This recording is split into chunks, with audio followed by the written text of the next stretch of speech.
Afterword. Hello. Ren Iguchi speaking.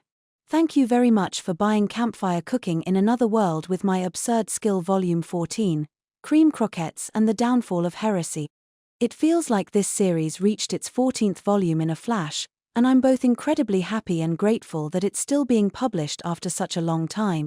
I would never have made it this far if it weren't for all my readers, and I am incredibly thankful for all of you.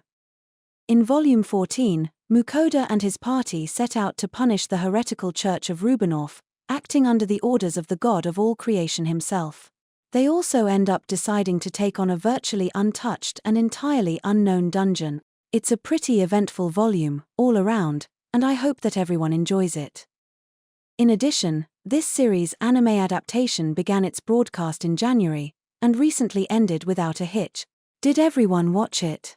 I certainly did, and I enjoyed every minute of it. The cooking scenes in particular were absolutely incredible, with the quality of the animation earning a ton of attention. They were just that good.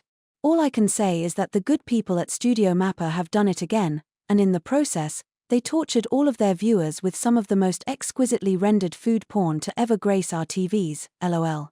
The show was also able to feature a number of real-world brand names, thanks to the cooperation of several different companies, which added a sense of realism that greatly elevated the whole experience. The anime's been very well received thanks to everyone's efforts, and I couldn't be happier to see how much people enjoyed it. Something else that made me happy, hearing from lots of viewers who watched the anime with their families. This story doesn't feature flashy battle scenes, and doesn't have the sort of heroines that most people would consider essential for a light novel. I've heard people say that it's barely a light novel at all, and that it's boring because there aren't any heroines in it, but I've come to realize that my series is fine the way it is. I made it this way partially because that's the story I want to write, of course, but also because I've always hoped that this story would appeal to people of all ages. As such, hearing from everyone who watched it with their families made me happier than anything. Words can hardly express how grateful I am toward Studio Mappa and everyone else involved in making the anime. Thank you all so much, from the bottom of my heart.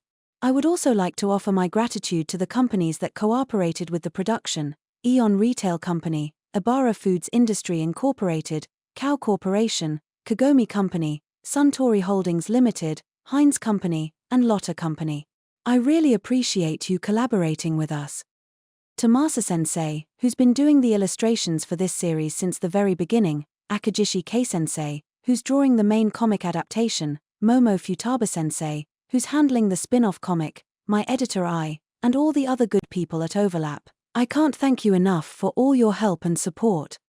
I hope you'll continue enjoying the laid-back, heartwarming adventures of Campfire Cooking in Another World with My Absurd Skill in all the formats it's available in, and I hope to see you again in Volume 15.